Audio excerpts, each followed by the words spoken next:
Civilians में आप सभी का स्वागत है। इसके पिछली क्लास में हमने भारतीय संविधान को शुरू किया था तथा भाग 2 को पूरी तरह से कंप्लीट कर लिया है। अगर आपने उस वीडियो को नहीं देखा है तो ज़रूर देख लें। इस चैनल का पीडीएफ जो है आपको टेलीग्राम चैनल में मिल जाएगा और टेलीग्राम चैनल का लिंक जो है वो डिस्क्रिप्शन में दिया गया है, तो आप उसके थ्रू ऐड हो सकते हैं। आगे बढ़ने से पहले हम फिर से एक बार रिकॉल कर लेते हैं सारा आर्टिकल्स को। तो सबसे पहले हमने देखा था कि संविधान क्या है। तो संविधान नियम और उपनियम का एक ऐसा लिखित दस्तावेज था जिसके अनुसार सरकार का संचालन किया जाता था, जिसमें टोटल 22 भाग, 12 अनुसूची और 395 अनुच्छेद थे। तो ये जो 22 भाग, 12 अनुसूची और 395 अनुच्छेद, ये 6 JPSC में पूछा गया है। तो इसको ध्यान देना है कि 22 भाग, 12 अनुसूची और 395 अनुच्छेद। हमने भाग 1 में पढ़ा था संघ और राज्य क्षेत्र, जो कि आर्टिकल 1 से लेके आर्टिकल 4 तक था। तो आर्टिकल 1 क्या था कि भारत राज्यों का संघ है, अर्थात इससे कभी भी कोई भी राज्य टूट कर अलग नहीं हो सकता है। सेकंड क्या था आर्टिकल, तो संसद को अधिकार दिया गया था कि भारत के बाहर का कोई देश है जो कि भारत में मिलना चाहता है, या फिर किसी देश का कोई टुकड़ा जो भारत में मिलना चाहता है, तो आर्टिकल 2 के तहत हम लोग उसको भारत में मिला सकते हैं। ऐसा कौन कर सकता है, तो संसद कर सकता है। इसी के तहत सिक्किम, जो कि एक स्वतंत्र देश था, उसको 36वां संविधान संशोधन 1975 के द्वारा भारत का 22वां राज्य बनाया गया था। आर्टिकल 3 क्या था कि अगर भारत के किसी भी राज्य को के नाम में, सीमा में और क्षेत्र में परिवर्तन कर सकता है, इसका अधिकार किसको दिया गया, तो संसद को दिया गया है। आर्टिकल 4 क्या था कि जब आर्टिकल 2 और 3 का प्रयोग किया जाएगा तो राष्ट्रपति के विशेष अनुमति की आवश्यकता नहीं होगी, क्योंकि उसको आर्टिकल 368 से बाहर रखा गया था। फिर था भाग 2, जो कि नागरिकता से संबंधित था। भाग 1 आर्टिकल 1 से 4 तक था, भाग 2 हो गया नागरिकता। इसको हमने याद किया था नाग पंचमी से, तो ये आर्टिकल 5 से शुरू होगा और आर्टिकल 11 तक जाएगा। तो भारत में कैसा नागरिकता था, तो एक हरी नागरिकता था, अर्थात हम लोग केवल देश के नागरिक हैं, ना कि हम लोग राज्य के नागरिक हैं। और नागरिकता जो वो हम लोग का ब्रिटेन से लिया गया था, इसको भी ध्यान में देना है। नागरिकता हम लोग का ब्रिटेन से लिया गया है और हम लोग का देश में एक हरी नागरिकता है, जो कि आर्टिकल 5 से लेकर 11 तक आता है। तो आर्टिकल 5 क्या बोलता है कि जब संविधान का निर्माण हो रहा था उस समय वे सभी लोग जो भारत के अंदर थे उनको नागरिकता दिया जाएगा। आर्टिकल 6 क्या बोलता है कि वैसे भारतीय जो संविधान बनने से पहले पाकिस्तान में थे और संविधान बनने से पहले वे पाकिस्तान से भारत आ गए थे, उन सबको आर्टिकल 6 के तहत नागरिकता प्रदान किया जाएगा। आर्टिकल 7 क्या बोलता है कि स्वतंत्रता के बाद वैसे भारतीय जो पाकिस्तान चले गए लेकिन संविधान बनने से पहले पाकिस्तान से वापस भारत आ गए, तो उनको नागरिकता प्रदान किया जाएगा। आर्टिकल 8 क्या बोलता है कि बहुत सारे ऐसे लोग हैं जो बाहर में काम करते हैं, बाहर में घूमने के लिए जाते हैं, तो उनकी नागरिकता को समाप्त नहीं किया जाएगा। आर्टिकल 9 क्या था कि अगर कोई नागरिक जो कि बाहर घूमने के लिए गया है या फिर काम करने के लिए गया है और वह उसी जगह पे उस देश की नागरिकता ले लेता है, यानी कि विदेशी नागरिकता अगर ले लेता है, तो उस स्थिति में उस नागरिक की भारत की नागरिकता आर्टिकल 9 के तहत खत्म कर दी जाएगी।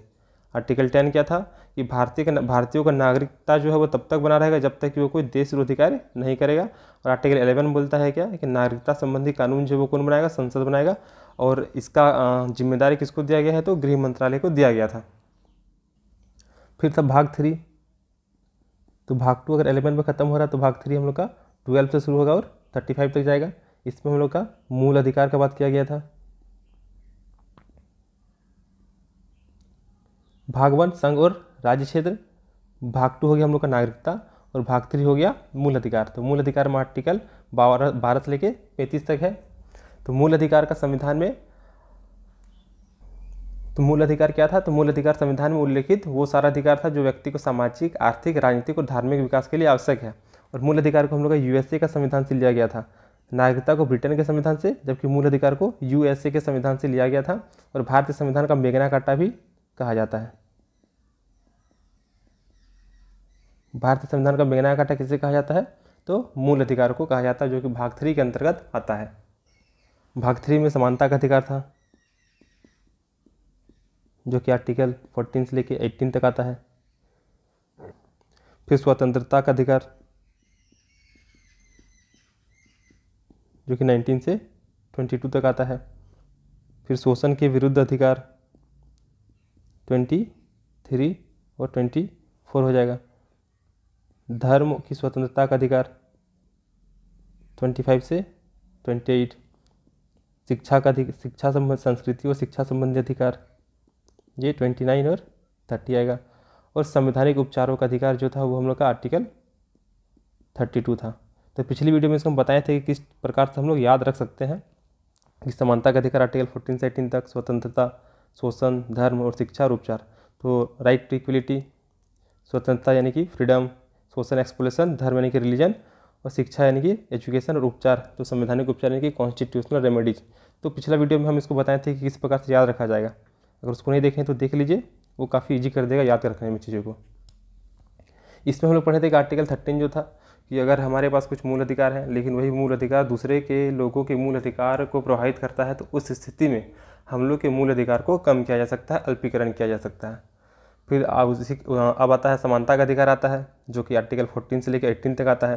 तो आर्टिकल 14 क्या बोलता है कि कानून के सामने सब एक समान है, और समानता का अधिकार जो है वो हम लोग का ब्रिटेन से लिया गया है, जबकि मूल अधिकार जो है वो हम लोग का यूएसए से लिया गया है। लेकिन मूल अधिकार के अंतर्गत समानता का अधिकार जो है वो हम लोग का ब्रिटेन से लिया गया है। साथ ही साथ जो नागरिकता है वो भी हम लोग का ब्रिटेन से लिया गया है। तो आर्टिकल 14 कानून के सामने सब एक समान है। आर्टिकल 15 क्या था कि जाति, धर्म, लिंग, मूल वंश और जन्म स्थान के आधार पर भेदभाव नहीं किया जा सकता है। आर्टिकल 16 क्या था कि जो भी सरकारी नौकरी होगा उसमें सभी को समान अवसर मिलेगा। आर्टिकल 17 था अनटचेबिलिटी यानी कि अस्पृश्यता का अंत था। आर्टिकल 18 उपाधियों का अंत।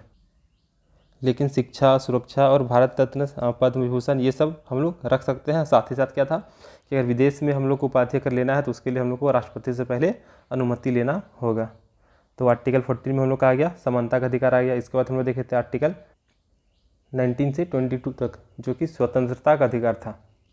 तो आर्टिकल 19 में क्या था, तो 19 के 1 के अंतर्गत आता था वाक एवं अभिव्यक्ति की स्वतंत्रता, या उसी के अंतर्गत प्रेस की स्वतंत्रता भी आ जाती थी। अगर हम उसके बाद क्या था 19 का 2 में, तो हम लोग को सबसे पहले 19 का 1 में अगर बोलने की स्वतंत्रता है तो कहाँ बोलेंगे, सभा में बोलेंगे। यानी कि आर्टिकल 19 का 2 में क्या था, सभा करने की स्वतंत्रता था। अगर सभा बनेगा तो वो धीरे धीरे संगठन का रूप लेगा। तो आर्टिकल 19 का 3 संगठन बनाने की स्वतंत्रता। अब वो संगठन हो जाएगा तो हम लोग क्या करेंगे, पूरा देश में उसका प्रचार प्रसार करेंगे। यानी कि आर्टिकल 19 का 14 में हम लोग का क्या था कि बिना रोक टोक के चारों ओर घूमने की स्वतंत्रता था। देश में कहीं भी आवागमन करने की स्वतंत्रता आर्टिकल 19 के 4 के तहत दिया गया था। अब अगर कहीं भी घूमेंगे तो हम लोग को रहने के लिए जगह चाहिए। 19 का 5 क्या बोलता है कि किसी भी क्षेत्र में हम लोग निवास करने की स्वतंत्रता दिया गया है। फिर आर्टिकल 19 का 6 जो था, आर्टिकल 19 का 6 ये क्या था, हम लोग का संपत्ति का अधिकार था।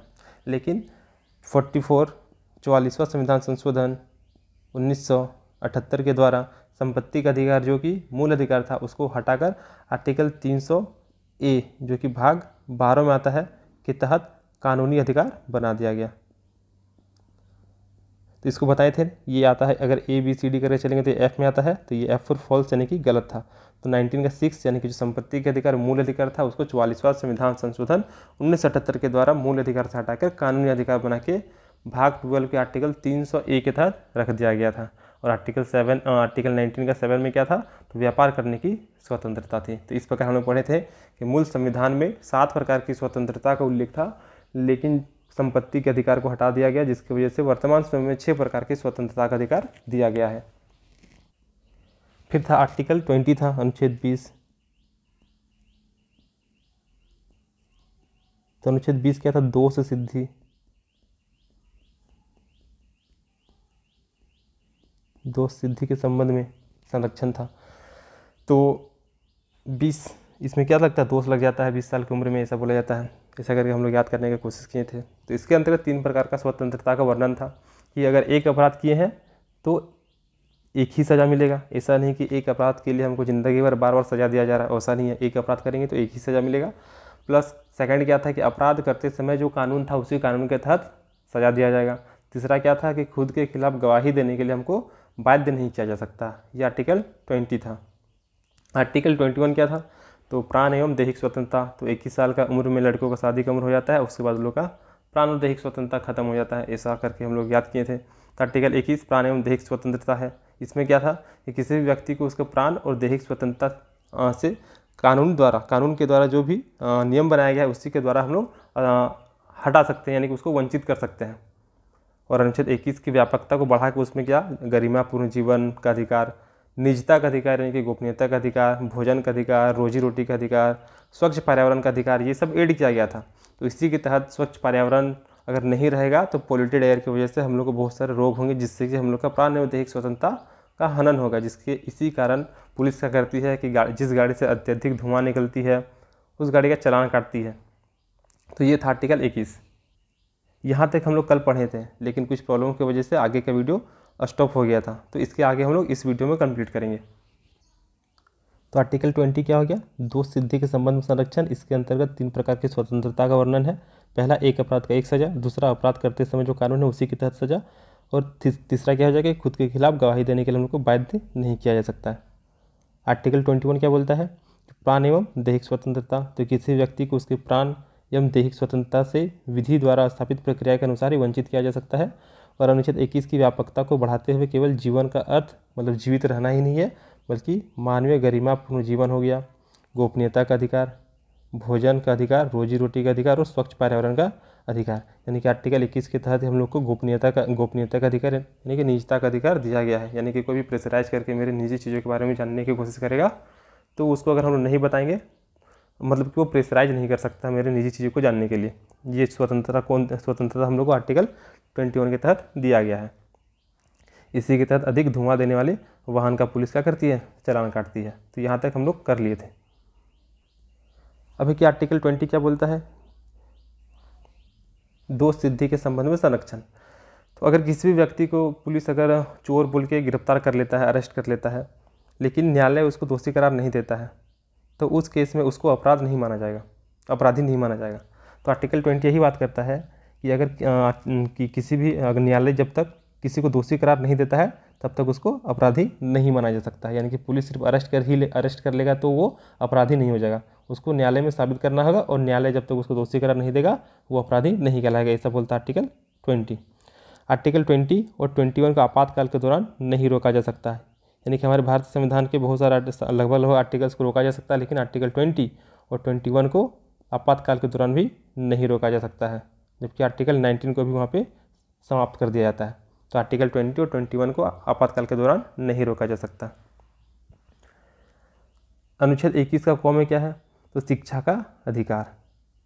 ये इंपॉर्टेंट हो जाएगा कि आर्टिकल 21 का क में शिक्षा का अधिकार है। तो राज्य 6 से 14 वर्ष के बच्चों को अनिवार्य और निःशुल्क शिक्षा उस प्रक्रिया से देगा जो वह उचित समझे। तो आर्टिकल 21 क्या बोलता है कि प्राण एवं दैहिक स्वतंत्रता, जिसके अंतर्गत निजता का अधिकार यानी कि गोपनीयता का अधिकार आ गया, प्लस मानवीय गरिमापूर्ण जीवन जीने का अधिकार हो गया, भोजन का अधिकार हो गया, ये सब आर्टिकल 21 है। इसके साथ ही इसमें एक और जोड़ा गया आर्टिकल 21 का क, जिसमें बताया गया है कि शिक्षा का अधिकार है। तो 6 से 14 वर्ष के उम्र के बच्चों को अनिवार्य और निःशुल्क शिक्षा उस प्रक्रिया से देगा जो वो उचित समझे। इसके लिए तो राज्य के लिए। तो आर्टिकल 21 शिक्षा का अधिकार का बात करता है। इसे 86वां संविधान संशोधन 2002 के द्वारा जोड़ा गया था, ये भी ध्यान देना है। तो हम लोग अभी तक देख लिए 36वां संविधान संशोधन था जिसमें सिक्किम को मिलाया गया था भारत में, और यहाँ पे 86वां संविधान संशोधन है जिसको 2002 में जोड़ा गया था। इसके तहत शिक्षा का अधिकार को हम लोग का मौलिक अधिकार में आर्टिकल 21 के तहत 21 के क में ऐड किया गया। अब आर्टिकल 22 है, गिरफ्तारी से संरक्षण। तो इसमें 2 प्रकार का बात किया गया है। एक तो क्या होता है कि अपराध करने के बाद क्या किया जाएगा, और सेकंड अपराध करने से पहले क्या क्या कर सकते हैं। अपराध करने के बाद तो अपनी गिरफ्तारी का कारण जानने का अधिकार है।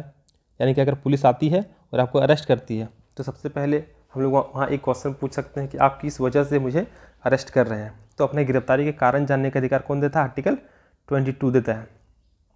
अपनी पसंद के वकील से मामला कोर्ट में प्रस्तुत करने का अधिकार, हम अपने पसंद से वकील रख सकते हैं, और 24 घंटे के अंदर मजिस्ट्रेट के सामने प्रस्तुत करने का अधिकार। इन 24 घंटों में अवकाश यात्रा में लगा समय शामिल नहीं है। तो कुल मिलाकर आर्टिकल 22 क्या बोलता है कि अगर पुलिस हमें अरेस्ट करती है तो हमें सबसे पहले अपना अरेस्ट करने का कारण जानना होगा, अपनी गिरफ्तारी का कारण जानने का अधिकार है। सेकंड क्या होता है कि हम अपने पसंद के वकील को रख सकते हैं। थर्ड क्या है कि 24 घंटे के अंदर हमें मजिस्ट्रेट के सामने सशरीर प्रस्तुत करना होगा। लेकिन इन 24 घंटा में जो अवकाश हो गया, जो भी छुट्टी आ जाएगा या फिर जो यात्रा आ जाएगा, वो सब में जो भी समय लगेगा वो सबको इंक्लूड नहीं किया जाएगा। ये आर्टिकल 22 का 1 में दिया गया है। अब आर्टिकल 22 का 2 में क्या है कि अपराध के पहले, वो अपराध के बाद का था, अब ये है अपराध के पहले क्या कर सकते हैं, यानी कि निवारक निरोध। तो इसका मुख्य उद्देश्य क्या है कि कोई व्यक्ति अगर अपराध करने वाला है लेकिन उसको देख के पुलिस को ऐसे शंका हो जाती है कि ये कुछ गलत काम करने वाला है, तो उस स्थिति में संदेह के आधार पर ही पुलिस उस व्यक्ति को गिरफ्तार कर लेगा। तो अपराध करने के पूर्व ही संदेह के आधार पर व्यक्ति को गिरफ्तार करना, इसका उद्देश्य कानूनी व्यवस्था को क्षति से बचाना है या फिर अपराध को रोकना है। तो अब आर्टिकल 22 के 2 में क्या बोला गया है कि अपराध के पहले का, यानी कि पुलिस को अगर लगे कि कोई व्यक्ति गलत काम करने वाला है तो उसको संदेह के आधार पर ही अरेस्ट कर लिया जाएगा। इसका मुख्य उद्देश्य क्या हो गया कि उसको अपराध करने से बचाना है, अपराध करने से रोकना है। तो अभी तक हम लोग क्या क्या देख लें, राइट टू इक्वलिटी यानी कि समानता का अधिकार देख लें, आर्टिकल 14 से लेके 18 तक। फिर राइट टू फ्रीडम, ये हो गया इक्वलिटी। फिर आ गया एफ, आएगा EF, तो F फॉर फ्रीडम यानी कि स्वतंत्रता का अधिकार। ये हो गया हम लोग का आर्टिकल 19 से लेके 22 तक हो गया। तो EF, अब क्या आएगा, E आएगा यानी कि एक्सपोलेशन यानी कि शोषण, तो शोषण के विरुद्ध अधिकार। ये आर्टिकल 23 से लेके 24 तक। तो यहाँ पे आर्टिकल 5, यहाँ पे 4 आर्टिकल, यहाँ पे 2 आर्टिकल आएगा। तो समानता का अधिकार, फ्रीडम का अधिकार। अब ई फॉर एक्सपोलेशन यानी कि शोषण के विरुद्ध अधिकार, जो कि आर्टिकल 23 से 24 तक आएगा, 2 आर्टिकल आएगा। इसको देखते हैं क्या है इसमें और एक चीज़, भारत में जो निवारक विरोध अधिनियम है उसके तहत कुछ कुछ था, जैसे कि हो गया टाडा हो गया, मीसा हो गया, पोटा हो गया, टाडा, मीसा, पोटा, मकोका, ये सब जो है निवारक नज़रबंदी के तहत आता है। और इसके माध्यम से किसी व्यक्ति को अगर गिरफ्तार किया जाता है तो उसको अधिकतम 3 महीने तक हम लोग नज़रबंद रख सकते हैं।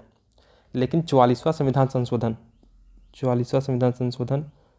1978, 44वां संविधान संशोधन 1978 में जो 3 महीना का जो अवधि था उसको घटाकर 2 महीना कर दिया गया। इसको ध्यान देना है कि 3 महीना से घटाकर 2 महीना कर दिया गया है। नज़रबंदी जो हम लोग 3 महीना करते हैं उसको घटाकर 44वां संविधान संशोधन 1978 के तहत 2 महीना कर दिया गया है। अब राइट टू एक्सपोलेशन यानी कि शोषण के विरुद्ध अधिकार, जो कि आर्टिकल 23 से 24 के बीच में आता है। आर्टिकल 23 क्या बोलता है कि बलात् श्रम यानी कि बलपूर्वक श्रम या फिर बेगारी, मतलब क्या हो गया कि आपसे काम करवा रहा है लेकिन आपको वेतन नहीं दे रहा है, तो वो सब नहीं कर सकता है। तो बलात् श्रम तथा बेगारी अर्थात बिना वेतन पर रोक लगाया जाएगा। लेकिन अगर राष्ट्र सुरक्षा के मुद्दे पर अगर बलात्श्रम राष्ट्र सुरक्षा का मुद्दा हो तो उसमें बलात्श्रम और बेगारी दोनों कराया जा सकता है। तो आर्टिकल 23 क्या बोलता है कि हम लोग के साथ बलात्श्रम और बेगारी यानी कि काम तो करा रहा है लेकिन उसके लिए वेतन नहीं दिया जा रहा, ऐसा नहीं कर सकता है। आर्टिकल 24 क्या है, 14 वर्ष से कम उम्र के बच्चों को खतरनाक काम पर नहीं लगाया जा सकता है। आर्टिकल 24 14 वर्ष से कम उम्र के बच्चों को खतरनाक काम पर नहीं लगाया जा सकता है। खतरनाक काम जैसे हो गया कांच उद्योग हो गया या फिर ईंट भट्टी हो गया, पत्थर खदान हो गया या फिर कोयला खदान में हो गया, ये सब खतरनाक काम जो है 14 वर्ष से कम उम्र के बच्चों को हम लोग नहीं करा सकते हैं। तो आर्टिकल 23 हो गया बलात्श्रम और शोषण के बेगारी या अर्थात बिना वेतन का मजदूरी नहीं करा सकता है। आर्टिकल 24 14 वर्ष से कम उम्र के बच्चों को खतरनाक काम पर नहीं लगाया जा सकता है। तो आर्टिकल 24 24 और 14 तो 14 वर्ष से कम उम्र के बच्चों को खतरनाक काम पर नहीं लगाया जा सकता है। 21 का ए में क्या था कि 6 से लेके 14 वर्ष के बच्चों को अनिवार्य और निःशुल्क शिक्षा उस प्रक्रिया से देगा जो राज्य उचित समझेगा। और आर्टिकल 24 क्या है कि 14 वर्ष से कम उम्र के बच्चों को खतरनाक काम पर नहीं लगाया जा सकता। तो ये सब ध्यान रखना है 24 और 14। अब है धार्मिक स्वतंत्रता का अधिकार। तो हम लोग का हो गया राइट टू इक्वलिटी EFE, तो right to equality, right to freedom, right to exploitation. अब क्या आएगा EFE, अब आएगा R आएगा यानी कि रिलीजन, तो राइट टू रिलीजन, तो धार्मिक स्वतंत्रता का अधिकार, जो कि आर्टिकल कितना आएगा 25 से 28। तो इसमें आ गया था हम लोग का 5 आया था, इसमें 4 आर्टिकल, इसमें 2 आर्टिकल, तब क्या आएगा 4 आर्टिकल आएगा, जो कि रिलीजन होगा, यानी कि धार्मिक स्वतंत्रता का अधिकार। तो इसमें 4 आर्टिकल आएगा, तो 25 से लेकर 28 तक, 25, 26, 27, 28, ये सारा हम पहला वीडियो में बता चुके हैं कैसे कैसे हो रहा है। तो आर्टिकल 25 से लेकर 28 तक 4 आर्टिकल हम लोग का आएगा धार्मिक स्वतंत्रता के अधिकार के अंतर्गत। जिसमें देखते हैं क्या है, आर्टिकल 25 किसी भी धर्म को मान सकता है, उसके रीति रिवाज को मान सकता है, उसका प्रचार प्रसार कर सकता है। जिससे कि अगर हम हिंदू धर्म है तो हम हिंदू धर्म को मानेंगे, इसके रीति रिवाज को फॉलो करेंगे, तथा इन हिंदू धर्म का जो अच्छाई है उसको हम प्रचार प्रसार करके उसको फैलाएंगे भी। इसी के तहत सिखों को कृपान, मुस्लिमों को दाढ़ी, हिंदुओं को टिक्की रखने की स्वतंत्रता प्रदान की गई है। तो आर्टिकल 25 क्या बोलता है कि हमको जो धर्म अच्छा लगे हम उस धर्म को मानेंगे, उसके रीति रिवाज को फॉलो करेंगे और उसका प्रचार प्रसार भी हम लोग कर सकते हैं। इसी के तहत हम लोग टिक्की रखते हैं, मुसलमान लोग दाढ़ी रखते हैं, सिख लोग कृपान रखते हैं। अब आर्टिकल 25 यहाँ पे एक केस आया था, फादर स्टेनिस्लॉस बनाम मध्य प्रदेश, जो कि 1977 में था। इसमें एक क्वेश्चन उठाया गया था कि आर्टिकल 25 अगर बोलता है कि किसी भी धर्म को मान सकते हैं, उसका प्रचार प्रसार कर सकते हैं, उसको फॉलो कर सकते हैं, तो क्या धर्मांतरण भी हम लोग का आर्टिकल 25 के तहत स्वतंत्रता प्रदान करता है, यानी कि हम दूसरा धर्म को भी मान सकते हैं। कुल मिला के धर्म के प्रसार के अंतर्गत क्या धर्मांतरण भी समाहित है। तो इस स्थिति में सर्वोच्च न्यायालय ने अपना निर्णय दिया था कि आर्टिकल 25 के तहत धर्मांतरण करवाने का मूल अधिकार नहीं है। हालांकि अगर कोई भी व्यक्ति चाहता है कि दूसरा धर्म को वो मानेगा तो इस स्वेच्छा से धर्मांतरित हो जाएगा। तो ये था हम लोग का आर्टिकल 25 के तहत जो एक केस निकला था। इतना डिटेल्स में हम लोग नहीं पढ़ेंगे क्योंकि एग्ज़ाम का डेट काफ़ी नज़दीक है, फिर कभी होगा तो काफ़ी डिटेल्स में हम लोग सारा चीज़ को एक्सप्लेन करेंगे। सारा आर्टिकल्स के बीच में क्या क्या केस आया है, कैसे करके क्या हुआ है, वो सारा हम लोग फिर कभी देखेंगे। अब है आर्टिकल 26, तो इसमें सामूहिक धार्मिक स्वतंत्रता है। इसके तहत यज्ञ, हवन, सड़क पर नमाज पढ़ने की अनुमति है। आर्टिकल 25 क्या हो गया, धर्म को मान सकते हैं, फॉलो कर सकते हैं, रीति रिवाज को मान सकते हैं। आर्टिकल 26 क्या बोलता है कि धार्मिक स्वतंत्रता है, इसी के तहत हम लोग यज्ञ कर सकते हैं, हवन कर सकते हैं, सड़क पर नमाज पढ़ने की अनुमति है। जैसे कि हम लोग दुर्गा पूजा में सड़क सब में पंडाल बना देते हैं, तो वो सब हम लोग को आर्टिकल 26 अनुमति देता है। जैसे मुस्लिम भाई सब सड़क पर नमाज पढ़ते हैं, तो वो सब आर्टिकल 26 के तहत छूट दिया गया है। आर्टिकल 27 क्या बोलता है कि धार्मिक कार्य के लिए जो भी धन रखा गया उस पर टैक्स नहीं लगेगा। जैसे कि राम राज मंदिर के निर्माण के लिए जो भी पैसा रखा गया था, जो भी चंदा कलेक्ट किया गया था, उस पर किसी भी प्रकार का टैक्स नहीं लगेगा, ये आर्टिकल 27 बोलता है। आर्टिकल 28 क्या है कि सरकारी धन से चल रहे संस्था में धार्मिक शिक्षा नहीं दी जाएगी। सरकारी धन ऐसा समझ सकते हैं कि जो भी हम लोग का गवर्नमेंट स्कूल है वहाँ पे हम हिंदू धर्म का या फिर मुस्लिम धर्म का या फिर सिख धर्म का किसी भी धर्म का हम लोग शिक्षा नहीं दे सकते हैं। तो आर्टिकल 28 हम लोग को किसी भी सरकारी धन से चल रहे संस्थान में धार्मिक शिक्षा नहीं दी जाएगी। आर्टिकल 25 क्या हो गया, धर्म को मान सकते हैं, रीति रिवाज को फॉलो कर सकते हैं, प्रचार प्रसार कर सकते हैं। इसी के तहत सिखों को कृपान, मुस्लिम को दाढ़ी और हिंदू को टिक्की रखने की स्वतंत्रता दी गई है। आर्टिकल 26 क्या बोला गया है कि हम लोग यज्ञ कर सकते हैं, हवन कर सकते हैं, सड़क पर नमाज पढ़ सकते हैं, सड़क पर दुर्गा पूजा का पंडाल बना सकते हैं। ये आर्टिकल 26 हम लोग को अनुमति देता है। आर्टिकल 27 क्या हो गया कि धार्मिक कार्य करने के लिए जो भी धन रखा गया उस पर किसी भी प्रकार का टैक्स नहीं लगेगा। और आर्टिकल 28 क्या हो गया कि सरकारी धन से चल रहा जो भी संस्थान है उसमें धार्मिक शिक्षा नहीं दिया जाएगा। और हम लोग का स्कूल में संस्कृत का पढ़ाई भी होता है, 10th लेवल में उसका हम भी एग्जाम दिए हैं। तो संस्कृत जो है वो क्या एक भाषा है ना कि हिंदू धर्म का धार्मिक शिक्षा है, इसीलिए संस्कृत को अगर 28 से हम रिलेट करेंगे तो वो सही नहीं होगा, क्योंकि संस्कृत एक भाषा है ना कि हिंदू धर्म का धार्मिक शिक्षा है। इसी प्रकार उर्दू और अरबी भी क्या एक भाषा है, ना कि इस्लाम धर्म का शिक्षा है। यानी कि हम लोग बोल सकते हैं कि संस्कृत धर्म का जो हम लोग का संस्कृत का जो पढ़ाई किया जाता है स्कूल में वो आर्टिकल 28 का उल्लंघन नहीं करता है। एक बार हम लोग देख लेते फिर से, ई यानी इक्वलिटी यानी कि समानता का अधिकार, एफ यानी कि फ्रीडम तो स्वतंत्रता का अधिकार, ई फॉर एक्सपोलेशन यानी कि शोषण के विरुद्ध अधिकार, EFER यानी कि धार्मिक स्वतंत्रता रिलीजन,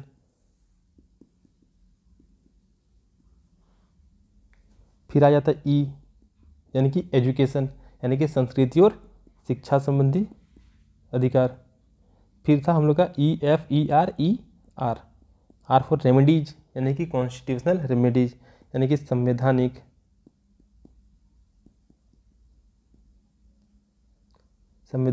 उपचारों का अधिकार। ये था आर्टिकल समानता के अधिकार में आर्टिकल 14 से लेके 18 तक। स्वतंत्रता में आ गया था हम लोग का 19 से लेके 22 तक। शोषण के विरुद्ध अधिकार में 23 से 24। और धार्मिक स्वतंत्रता में आ गया था हम लोग का 25 से लेके 28। शिक्षा में आ गया था 29 से और 30। और कॉन्स्टिट्यूशनल रेमेडीज यानी कि संवैधानिक उपचार में आर्टिकल 32 आ गया था।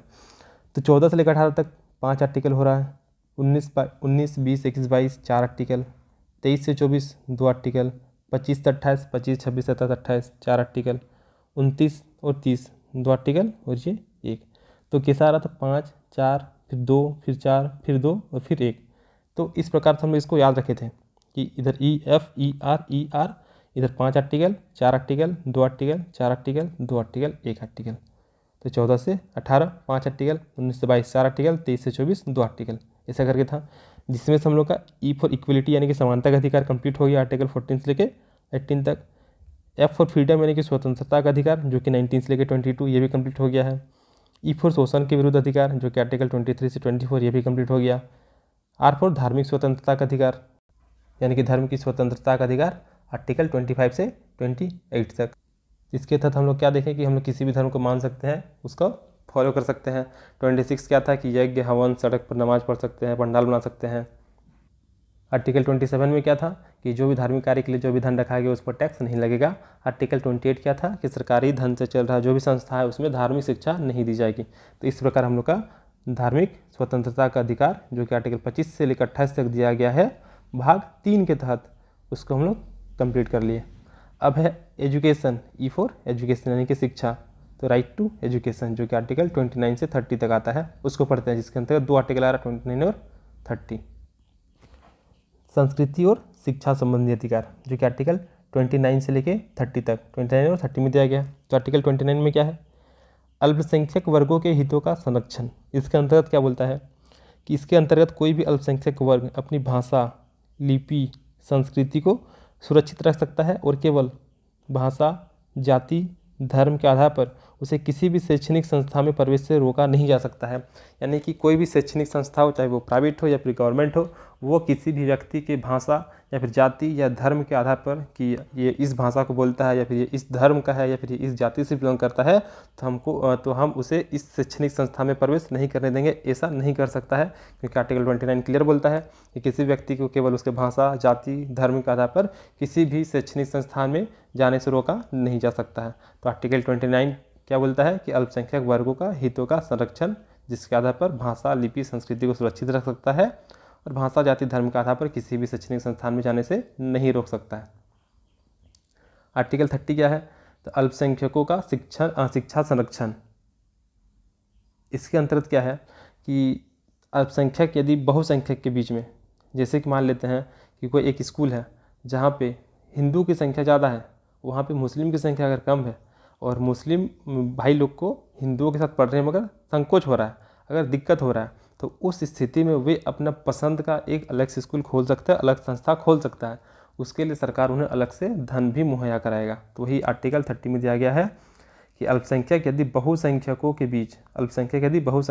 बीच में शिक्षा लेने में संकोच कर रहा है तो अल्पसंख्यक वर्ग अपने पसंद की संस्था खोल सकता है, इसके लिए सरकार उसे धन भी देगा।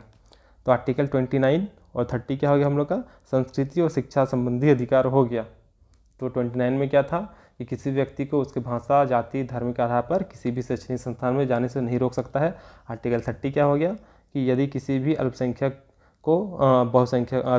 को बहुसंख्यकों के बीच शिक्षा लेने में अगर संकोच हो रहा है तो उस स्थिति में जो अल्पसंख्यक है वो अपने पसंद की संस्था खोल सकता है, सरकार उसके लिए अलग से धन भी मुहैया कराएंगे।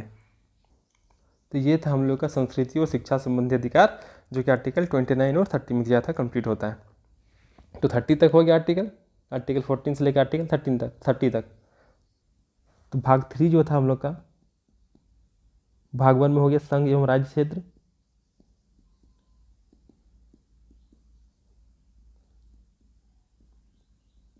भाग 2 हो गया हम लोग का नागरिकता।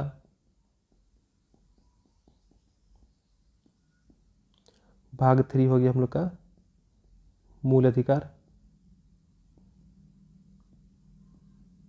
तो भाग 3 जो था वो हम लोग का आर्टिकल 12 से लेके 35 तक था, ये आर्टिकल 5 से लेके 11 तक, और ये आर्टिकल 1 से लेके 4 तक था। तो भाग 4 में हम लोग का आर्टिकल 12 से लेके 35 तक था, जिसमें से हम लोग आर्टिकल 30 तक कंप्लीट कर लिए। अब बचा 5 आर्टिकल। तो अब देखते हैं आर्टिकल 31 क्या बोलता है। इसमें पैतृक संपत्ति की चर्चा है। आर्टिकल 31 पैतृक संपत्ति की चर्चा, जबकि आर्टिकल 19 का 6 जो था, इसमें क्या था हम लोग का अर्जित संपत्ति। ध्यान रहे, आर्टिकल 19 का 6 में जो था हम लोग का वो अर्जित संपत्ति के बारे में बात किया गया था, यानी कि हम जो कमाए हैं उस संपत्ति की बात कर रहा था। जबकि आर्टिकल 31 में कैसा है, पैतृक संपत्ति का चर्चा है। तो संपत्ति का अधिकार फिर से वही है कि संपत्ति के अधिकार को 44वां संविधान संशोधन 1978 के द्वारा मूल अधिकारों की श्रेणी से हटाकर अनुच्छेद 300 क, जो कि पड़ता है हम लोग का भाग 12 में आता है, 300 क के तहत एक विधिक या फिर कानूनी अधिकार के अंतर्गत शामिल किया गया। तो आर्टिकल 19 का 6 हम लोग का अर्जित संपत्ति था, जबकि आर्टिकल 31 क्या है, पैतृक संपत्ति है। और 44 संविधान संशोधन 1978 के द्वारा संपत्ति के अधिकार को मूल अधिकार से हटाकर आर्टिकल 300 को, जो कि भाग 12 में आता है, उसके तहत कानूनी अधिकार बना दिया गया है। इस प्रकार से आर्टिकल 31 हम लोग का कंप्लीट हो जाता है।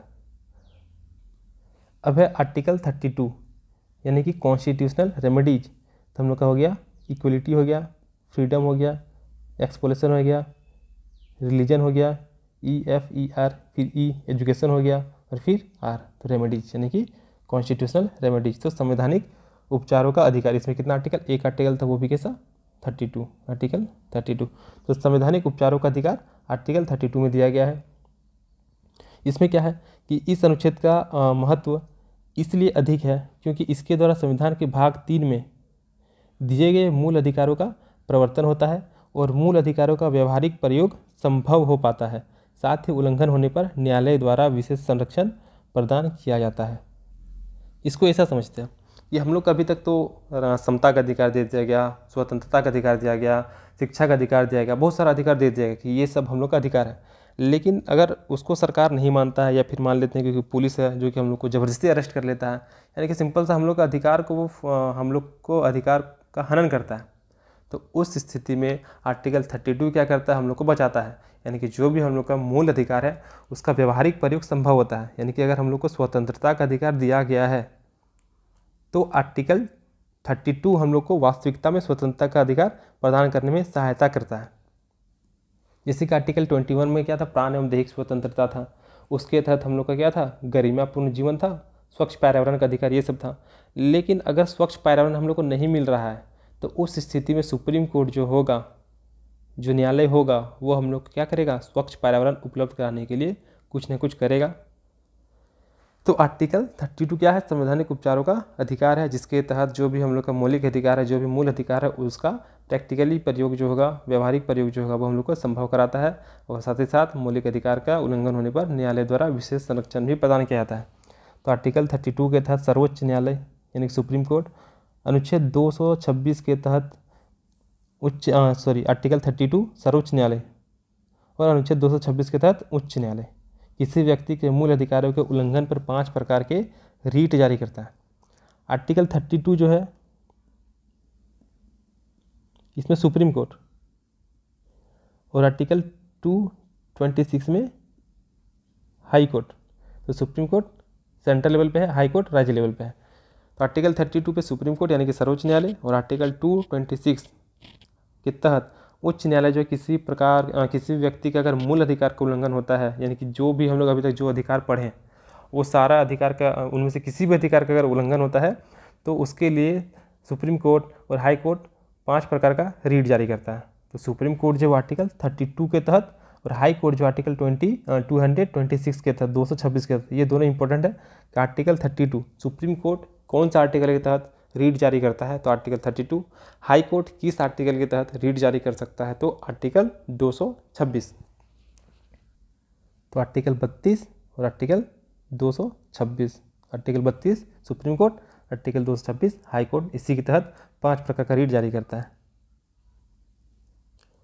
और साथ ही आर्टिकल 32 के तहत डॉक्टर भीमराव अम्बेडकर जो थे उन्होंने कुछ कहा था कि अगर उनसे पूछा जाए यानी कि भीमराव अम्बेडकर से अगर पूछा जाए कि संविधान का कौन सा अनुच्छेद सबसे महत्वपूर्ण है जिसके बिना संविधान निरर्थक हो जाएगा, तो उसमें उन्होंने कहा कि मैं सिर्फ आर्टिकल 32 मतलब आर्टिकल 32 के सिवाय किसी और भी अनुच्छेद का नाम नहीं लूँगा और यह संविधान की आत्मा और हृदय है। तो सिंपल से उन्होंने बताया कि आर्टिकल 32 जो है सबसे इम्पोर्टेंट अगर आर्टिकल की बात किया जाए तो आर्टिकल 32 को बताया और साथ ही साथ उन्होंने बोला कि ये संविधान का आत्मा है और हृदय है। तो डॉक्टर भीमराव अम्बेडकर ने अनुच्छेद 32 को आत्मा और हृदय कहा है। ध्यान देना है कि कौन सा आर्टिकल को संविधान का आत्मा कहा गया है या फिर कौन सा आर्टिकल को संविधान का हृदय कहा गया है। तो आर्टिकल 32 को संविधान का आत्मा और हृदय कहा गया क्योंकि आर्टिकल 32 क्या करता है, हम लोग का जो भी मौलिक अधिकार है उसको व्यवहारिक प्रयोग संभव कर पाता है। यानी कि हमारे मूल अधिकार को मूल अधिकार बनाने वाला मूल अधिकार किसको कहा जाता है, आर्टिकल 32। हमारे मूल अधिकार, हम लोग का जो भी मूल अधिकार है उन सभी मूल अधिकार को वास्तविकता में मूल अधिकार बनाने वाला मूल अधिकार किसको कहा गया है, तो आर्टिकल 32 को। इसीलिए डॉक्टर भीमराव अम्बेडकर ने आर्टिकल 32 को आत्मा और हृदय कहा है। तो आर्टिकल 32 के तहत सुप्रीम कोर्ट 5 प्रकार के रीट जारी कर सकता है और आर्टिकल 26 के तहत हाई कोर्ट रीट जारी कर सकता है। तो सबसे पहला आता है हम लोग का बंदी प्रत्यक्षीकरण। बंदी प्रत्यक्षीकरण यानी कि हेवियस कॉर्पस। इसमें क्या है कि यह व्यक्तिगत स्वतंत्रता का सबसे बड़ा रीट है। यह बंदी बनाने वाले व्यक्ति को यह आदेश देता है कि 24 घंटे के भीतर सशरीर न्यायालय में प्रस्तुत करे। तो बंदी प्रत्यक्षीकरण यानी कि हेवियस कॉर्पस में क्या बोलता है कि अगर किसी भी व्यक्ति को गिरफ्तार कर लिया जाता है तो 24 घंटे के अंदर उस व्यक्ति को सशरीर न्यायालय में प्रस्तुत करेगा। ये क्या है, बंदी प्रत्यक्षीकरण। सेकंड क्या है, परमादेश। परमादेश यानी कि मैंडमस, इंग्लिश में मैंडमस। परमादेश मतलब क्या हो गया, परमादेश यानी कि आदेश दे रहा। इसका अर्थ होता है कि हम आदेश देते हैं। परमादेश यानी कि हम आदेश देते हैं। इसके माध्यम से न्यायालय किसी लोक अधिकारी यानी कि सरकारी अधिकारी या व्यक्ति को आदेश दे सकता है कि वह उस कार्य को करे जिस कार्य को करने हेतु बाध्य है और उस कार्य को करने से उसने इनकार कर दिया। इसको ऐसा समझते हैं, परमादेश यानी कि आदेश दे रहा, यानी कि हम आदेश देते हैं। जैसे कि एक सरकारी टीचर है, गवर्नमेंट टीचर है, उसका काम क्या है, पढ़ाने का है, लेकिन वो स्कूल नहीं आ रहा है या फिर स्कूल आने से मना कर दिया है, तो उस स्थिति में एक रीट जारी करता है परमादेश, जो कि उसको बोलता है क्या कि आप पढ़ाने के लिए या नियुक्त किए गए हैं, सेलेक्ट किए हुए हैं, तो आपको पढ़ाना पड़ेगा। यानी कि उनका जो कार्य है उस कार्य को वो उनको करना पड़ेगा और जिस कार्य को करने हेतु वे बाध्य हैं। तो कोई भी अगर गवर्नमेंट एम्प्लॉय जिस कार्य को करने के लिए बनाए गए हैं या फिर जिस कार्य को करने के लिए वो सेलेक्ट हुए हैं, अगर उस कार्य को नहीं करते हैं तो उस स्थिति में सुप्रीम कोर्ट एक रीट जारी करता है जिसको हम क्या बोलते हैं, परमादेश बोलते हैं। यानी कि सिंपल सा बात है, अगर हम लोग ब्लॉक में बहुत सारा काम कराते हैं, बहुत स्टेशन में बहुत सारा पुलिस होता है जो हम लोग बातों को नहीं मानता है या फिर हम लोग के काम को नहीं करता है, तो उस स्थिति में हम लोग हाई कोर्ट से और सुप्रीम कोर्ट से रीट जारी करा सकते हैं उसके खिलाफ।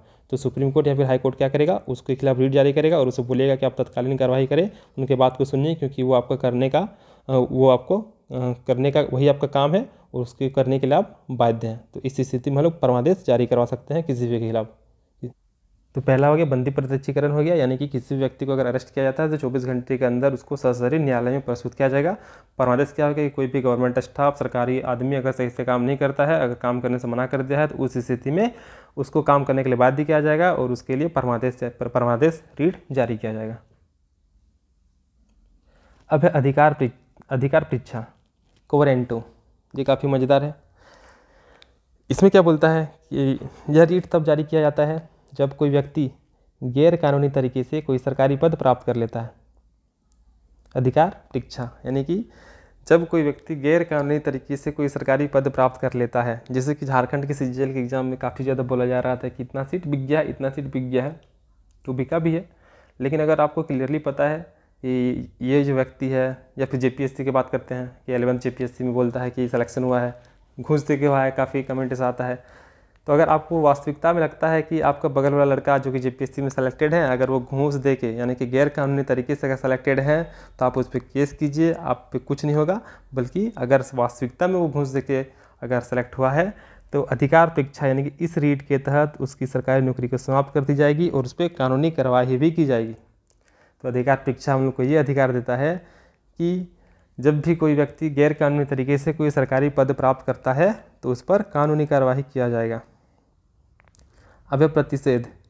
तो यह आदेश सर्वोच्च न्यायालय तथा उच्च न्यायालय द्वारा निम्न न्यायालय तो यह आदेश सर्वोच्च न्यायालय यानी कि सुप्रीम कोर्ट, उच्च न्यायालय यानी कि हाई कोर्ट द्वारा निम्न न्यायालय को जारी किया जाता है और आदेश दिया जाता है कि इस मामले में आप यह कार्रवाई न करें क्योंकि यह मामला उनके अधिकार क्षेत्र से बाहर है। कुल मिला के इसको हम ऐसा समझते हैं। प्रतिषेध में निषेध ऐसा कुछ सुनने में आ रहा है। प्रतिषेध निषेध यानी कि मना करेगा। तो मान लेते हैं कोई एक सब इंस्पेक्टर है, कोई एक दरोगा है, लेकिन वो क्या काम कर रहा है, तो वो IPS लेवल का काम करने लगा है जो उसका क्षेत्र में नहीं आता है, यानी कि उसका जितना पावर है उससे ज़्यादा पावर वो शो कर रहा है, उससे ज़्यादा अधिकार का यूज कर रहा है। तो उस स्थिति में सर्वोच्च न्यायालय या फिर उच्च न्यायालय अपने से अधीनस्थ न्यायालय को यह रीट जारी करता है कि आप यह कार्रवाई नहीं करें क्योंकि यह जो कार्रवाई आप कर रहे हैं वो आपके अधिकार क्षेत्र से बाहर है, यानी कि वो उस पर निषेध लगा रहा है, यानी कि प्रतिषेध हो रहा है। तो प्रतिषेध क्या बोलता है कि यह आदेश सर्वोच्च न्यायालय तथा उच्च न्यायालय द्वारा निम्न न्यायालय को जारी किया जाता है और आदेश दिया जाता है कि इस मामले में आपने यह कार्रवाई ना करें क्योंकि यह मामला उनके अधिकार क्षेत्र से बाहर है। अब आखिरी रीट है उत्प्रेषण। इसके अंतर्गत अधीनस्थ न्यायालय जहाँ पर मुकदमा चल रहा है उससे वरिष्ठ न्यायालय उससे आदेश दे सकता है कि उस मुकदमे को तुरंत लंबित करके वरिष्ठ न्यायालय के पास भेजें। यानी कि अगर ऐसे समझते हैं कि अगर हाई कोर्ट है और हाई कोर्ट से ऊपर क्या है, सुप्रीम कोर्ट है, तो हाई कोर्ट में कोई मामला चल रहा है तो सुप्रीम कोर्ट को यह अधिकार दिया गया है कि वह हाई कोर्ट को बोल सकता है कि आप जो भी सुनवाई करें उसको वहीं पे स्टॉप कर दें और साथ ही साथ तुरंत उसको वरिष्ठ न्यायालय यानी कि सुप्रीम कोर्ट के पास भेज दें। तो उत्प्रेषण क्या हो गया कि वह अपने अधीनस्थ न्यायालय यानी कि हाई कोर्ट अगर हो गया तो सुप्रीम कोर्ट हाई कोर्ट को ऑर्डर दे सकता है कि आप जो भी कार्य कर रहे हैं, जो भी सुनवाई कर रहे हैं उसको तुरंत लंबित कर दे और उसको वरिष्ठ न्यायालय यानी कि सुप्रीम कोर्ट के पास भेज दें। यानी कि अधीनस्थ न्यायालय जहाँ पर मुकदमा चल रहा है उसे वरिष्ठ न्यायालय, कोई भी वरिष्ठ न्यायालय हो, वो आदेश दे सकता है कि उस मुकदमे को तुरंत लंबित करे और वरिष्ठ न्यायालय के पास भेज दें। तो ये था हम लोग का 5वां रीट। तो आर्टिकल 32 के तहत सुप्रीम कोर्ट रीट जारी कर सकता है और आर्टिकल 226 के तहत हाई कोर्ट रीट जारी कर सकता है। हमने 5 प्रकार का रीट पढ़ा है, जिसमें सबसे पहला क्या था, बंदी प्रत्यक्षीकरण।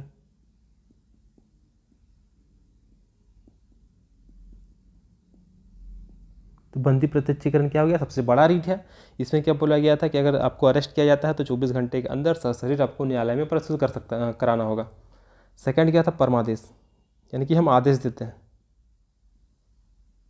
इसमें क्या पढ़े हम लोग कि अगर कोई भी गवर्नमेंट टीचर है, उनका काम है पढ़ाने का, लेकिन अगर वो नहीं पढ़ा रहे हैं तो उस स्थिति में उसके खिलाफ रीट जारी किया जाएगा। तो परमादेश क्या था कि इसका अर्थ होता है हम आदेश देते हैं। इसके माध्यम से न्यायालय किसी भी लोक अधिकारी यानी कि सरकारी व्यक्ति को आदेश दे सकता है कि वह कार्य को करें जिस कार्य को करने हेतु बाध्य है और उस कार्य को करने से उसने इनकार कर दिया है। तीसरा था अधिकार परीक्षा। अधिकार परीक्षा में क्या था कि जब भी कोई व्यक्ति गैर कानूनी तरीके से कोई सरकारी पद प्राप्त कर लेता है, यानी कि घूस देके या फिर कैसे भी करके, यानी कि गैर कानूनी तरीके से अगर कोई भी सरकारी पद प्राप्त कर लेता है तो उस स्थिति में उसके खिलाफ अधिकार परीक्षा यानी कोवेरेंटो जारी किया जाएगा और उस पर कानूनी कार्रवाई किया जाएगा। और चौथा रीट क्या था, प्रतिषेध। चौथा रीट प्रतिषेध में क्या था कि इसमें सर्वोच्च न्यायालय तथा उच्च न्यायालय अपने से उच्च न्यायालय द्वारा निम्नतम न्यायालय को जारी किया जाता है। इसमें आदेश दिया जाता है कि यहाँ पर जो भी आप कार्रवाई कर रहे हैं उसको स्टॉप कर दें क्योंकि वो आपका अधिकार क्षेत्र से बाहर है। इसको कैसे समझे कि अगर कोई दरोगा है लेकिन वो पावर तो IPS वाला दिखा रहा है तो उस स्थिति में उस दरोगा के खिलाफ प्रतिषेध जारी किया जाता है, जिसके तहत उसके अधिकार क्षेत्र उसको मना किया जाता है क्योंकि वह जो भी कार्य कर रहा है वह उसके अधिकार क्षेत्र से बाहर है। तो ये हो गया हम लोग का प्रतिषेध। फिर था उत्प्रेषण। तो उत्प्रेषण में क्या था कि इसमें कोई भी अधीनस्थ न्यायालय को यह जारी किया जाता है। कौन जारी करता है, तो उस अधीनस्थ न्यायालय यानी कि उसका निचले न्यायालय से जो ऊपर वाला न्यायालय होता है, जैसे कि हाई कोर्ट से ऊपर सुप्रीम कोर्ट, तो सुप्रीम कोर्ट हाई कोर्ट में निकालता है और हाईकोर्ट पे बोलता है कि आप जो भी कार्रवाई कर रहे हैं, जो भी सुनवाई कर रहे हैं, उसको तुरंत लंबित कर दे और अपने से वरिष्ठ न्यायालय को भेज दें। तो ये था हम लोग का 5 प्रकार का रिट जो कि आर्टिकल 32 के तहत सुप्रीम कोर्ट जारी करता है और 226 के तहत हाई कोर्ट जारी करता है। साथ साथ इसको आत्मा या हृदय, आर्टिकल 32 को डॉक्टर भीमराव अम्बेडकर ने आत्मा और हृदय कहा है, क्योंकि आर्टिकल 32 को मूल अधिकार बनाने वाला मूल अधिकार कहा गया है। यहाँ पे 2 चीज़ है कि भारतीय संविधान में किस अनुच्छेद को आत्मा या फिर हृदय कहा गया। तो आर्टिकल 32 को आत्मा कहा गया। किस अनुच्छेद को आत्मा कहा गया, तो आर्टिकल 32 को संविधान का आत्मा कहा गया। अगर बोलेगा कि किस भाग को संविधान का आत्मा कहा गया, किस भाग को संविधान का आत्मा कहा गया है, तो वो हो जाएगा प्रस्तावना। ये ध्यान देना है कि किस भाग को संविधान का आत्मा कहा गया है तो प्रस्तावना हो जाएगा, और अगर किस आर्टिकल को संविधान का आत्मा कहा गया है तो आर्टिकल 32 को हो जाएगा, जो कि डॉक्टर भीमराव अंबेडकर ने कहा है। एक आर्टिकल आता है यहाँ पे, आर्टिकल 33। आर्टिकल 33 क्या बोलता है कि अगर देश का सुरक्षा का मैटर हो, कि देश का अगर सुरक्षा का मैटर हो तो संसद जो होगा वो सेना, मीडिया तथा गुप्तचर के मूल अधिकार को भी सीमित कर सकता है। यानी कि जो मीडिया वाला दंड से पहुंच जाता है हर जगह, उसके भी फ्रीडम को कंट्रोल किया जा सकता है आर्टिकल 33 के तहत। लेकिन कब? अगर वो राष्ट्रीय सुरक्षा का मैटर हो तो।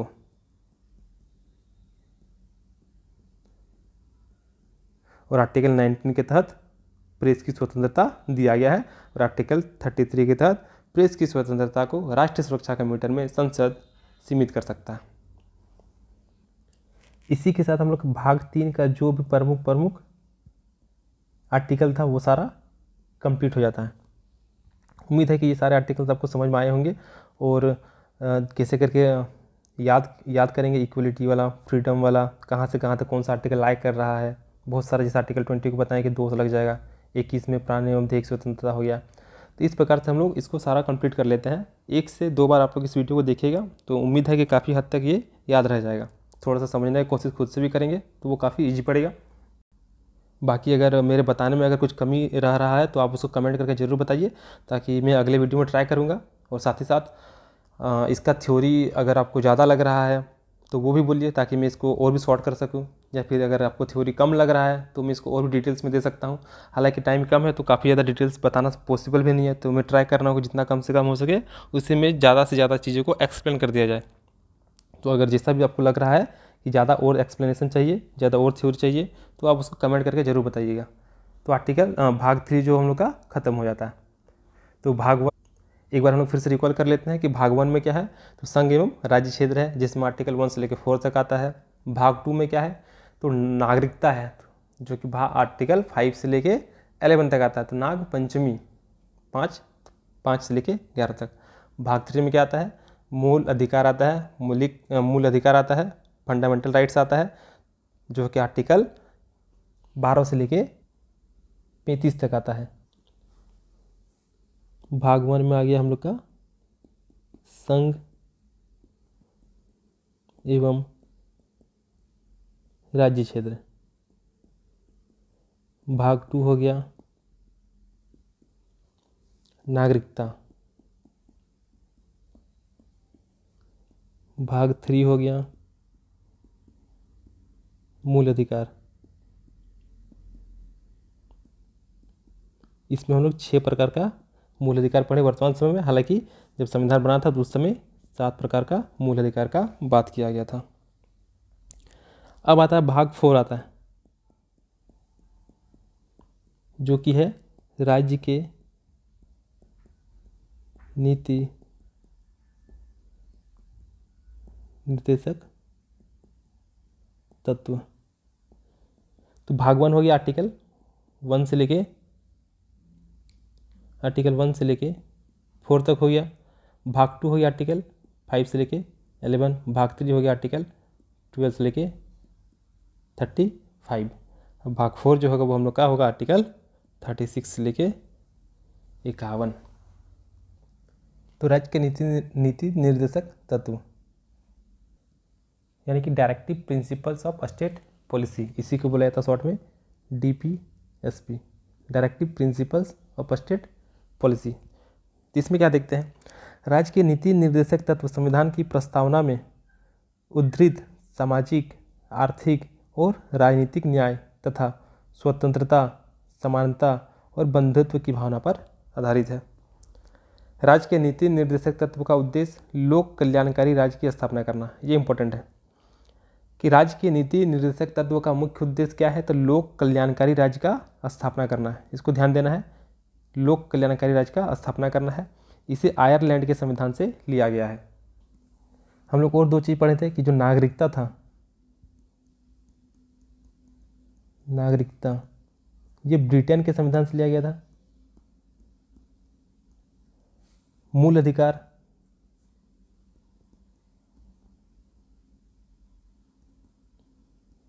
ये USA के संविधान से लिया गया था। और अब आता है राज्य के नीति निर्देशक तत्व, जो कि हम लोग का आयरलैंड के संविधान से लिया गया। तो नागरिकता हो गया ब्रिटेन के संविधान से, मूल अधिकार हो गया हम लोग का USA के संविधान से, और राज्य के नीति निर्देशक तत्व जो हम लोग का आयरलैंड के संविधान से लिया गया। तो इसको याद कैसे रखेंगे देखते हैं थोड़ा सा। नीति निर्देशक शक है यानी कि डाउट है, शक यानी कि डाउट। आयरलैंड में आता है यर आता है, यर को यार बना लेते हैं, यार यानी कि दोस्त।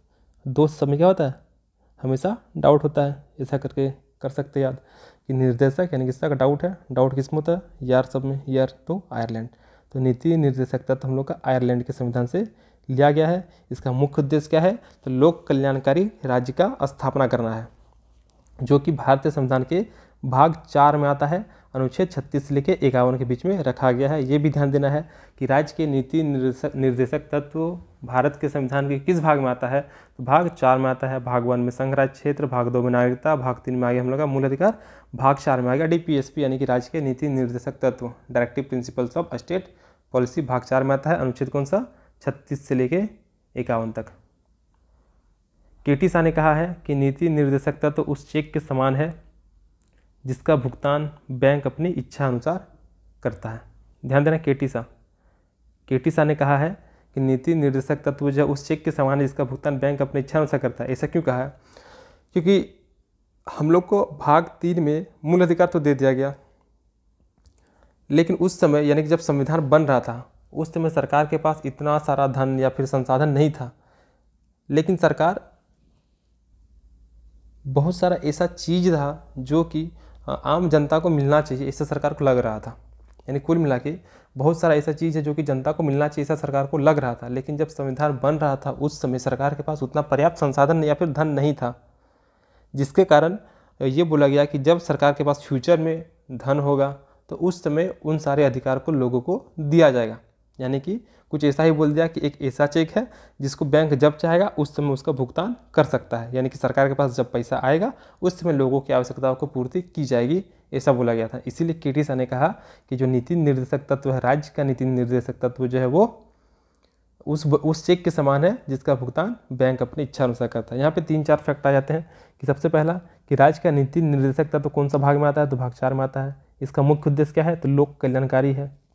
थर्ड क्या हो गया हम लोग का कि KT शाह ने क्या कहा है कि एक ऐसा चेक के समान है जिसका भुगतान बैंक अपनी इच्छा अनुसार करता है, जो कि आर्टिकल 36 से लेकर 51 तक आता है। तो ये सब ध्यान रखना है।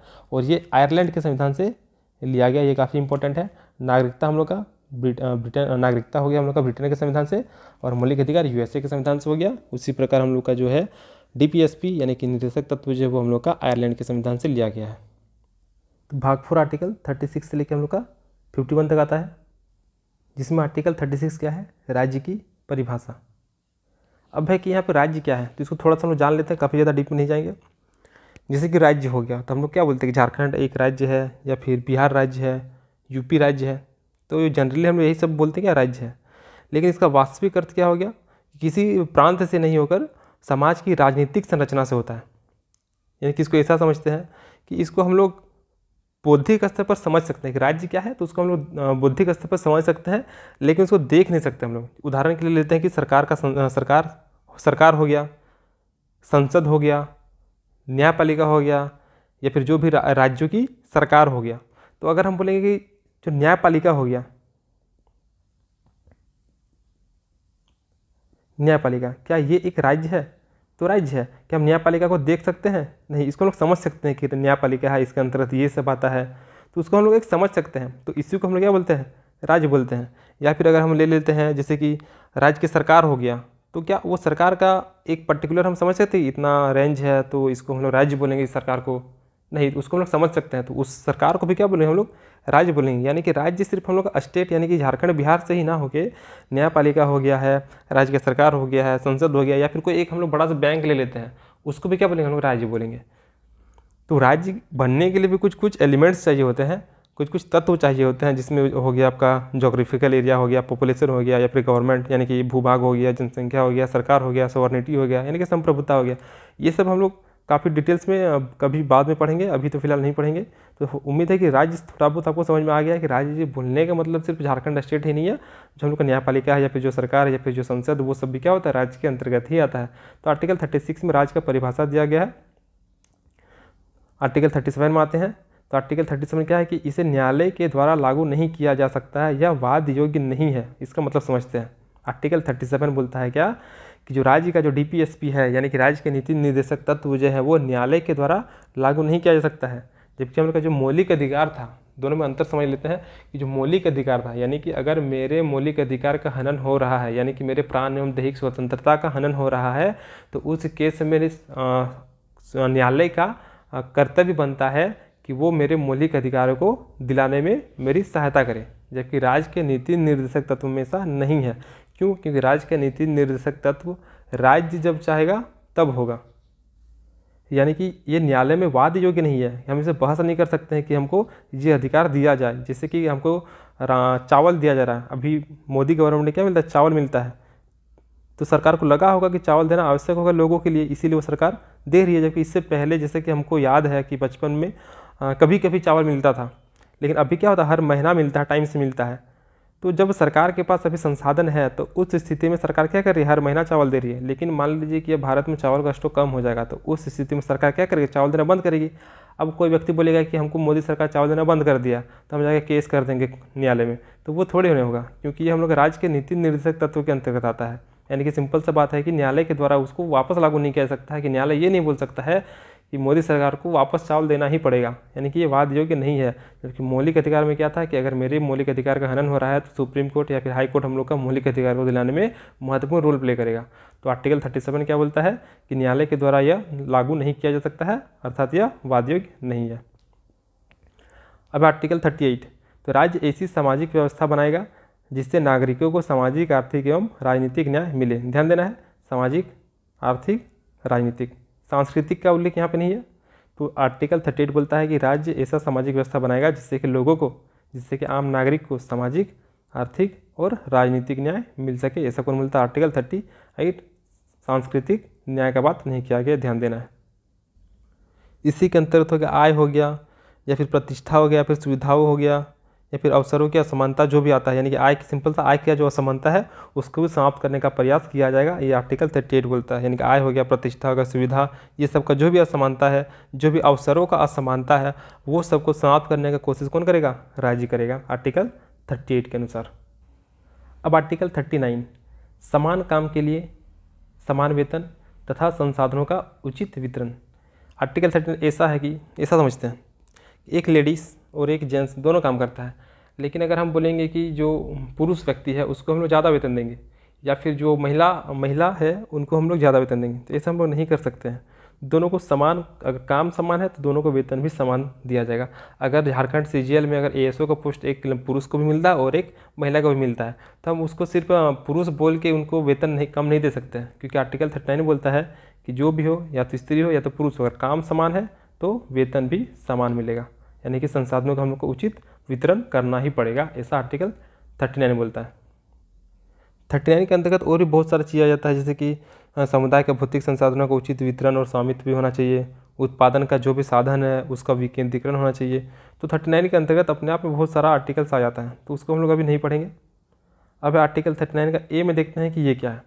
तो समान न्याय और निःशुल्क विधिक सहायता, यानी कि सबको एक समान न्याय मिलेगा और प्लस सबको निःशुल्क कानूनी सहायता प्रदान किया जाएगा। अगर कोई व्यक्ति है जिसको कानूनी सहायता उपलब्ध, वो खुद से कानूनी सहायता लेने में सक्षम नहीं है, तो सरकार उसको निःशुल्क विधिक यानी कि कानूनी सहायता उपलब्ध करेगा और सबको समान न्याय मिलेगा। ऐसा नहीं है कि अगर अंबानी है और एक तरफ अगर हम लोग जैसे मिडिल फैमिली के बच्चे अगर खड़े हैं, तो अंबानी को सरकार, ऐसा नहीं कि अमीर व्यक्ति है तो उसको छोड़ देगा, नहीं, दोनों के साथ समान व्यवहार किया जाएगा न्यायालय में।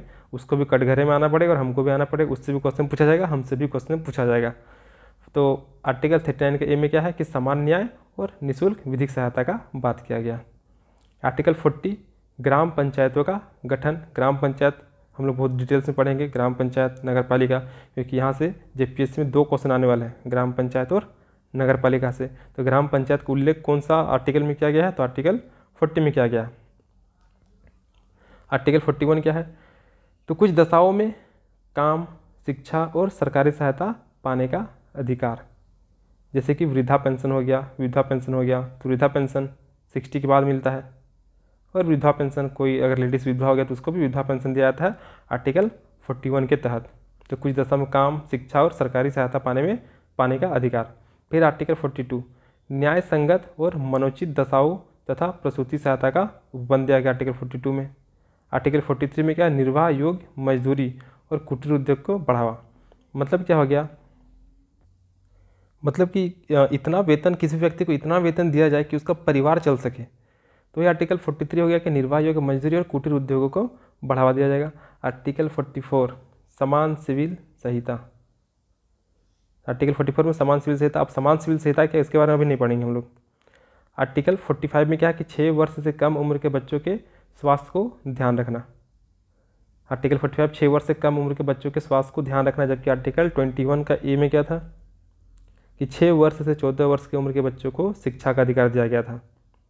और आर्टिकल 45 में क्या हो गया कि 6 वर्ष से कम उम्र के बच्चों के स्वास्थ्य का ध्यान रखना सरकार की जिम्मेदारी है, तथा 6 से 14 वर्ष के बच्चों को निःशुल्क शिक्षा देना सरकार की जिम्मेदारी है। तो ही शिक्षा का अधिकार जो था वो आर्टिकल 21 का ए के तहत ऐड किया गया था कि 6 से 14 वर्ष की उम्र के बच्चों को निःशुल्क शिक्षा देने का अधिकार सरकार को है। और आर्टिकल 45 में क्या हो गया, तो वही चीज़ कि 6 से कम वर्ष की उम्र के स्वास्थ्य का ध्यान देना है, प्लस 6 से 14 वर्ष के बच्चों को निःशुल्क शिक्षा देने का भी अधिकार देने का जिम्मेदारी किसका है, तो सरकार का है। अब आर्टिकल 46 ST SC OBC के लिए विशेष आरक्षण का बात किया गया आर्टिकल 46 में। आर्टिकल 47 में क्या बात किया गया है, तो जीवन स्तर में सुधार, पोषाहार को बढ़ावा, शराब पर प्रतिबंध, नस्ली दवाओं पर प्रतिबंध। आर्टिकल 47 क्या बोलता है कि जो शराब है उस पर प्रतिबंध लगाया जाएगा, जो नस्ली दवा हैं उन पर प्रतिबंध लगाया जाएगा, हमारे जीवन स्तर को सुधारने के लिए हमारे पोषाहार को सुधारा जाएगा, हमें अच्छा अच्छा खाना दिया जाएगा। ऐसा बात करता है कौन, आर्टिकल 47।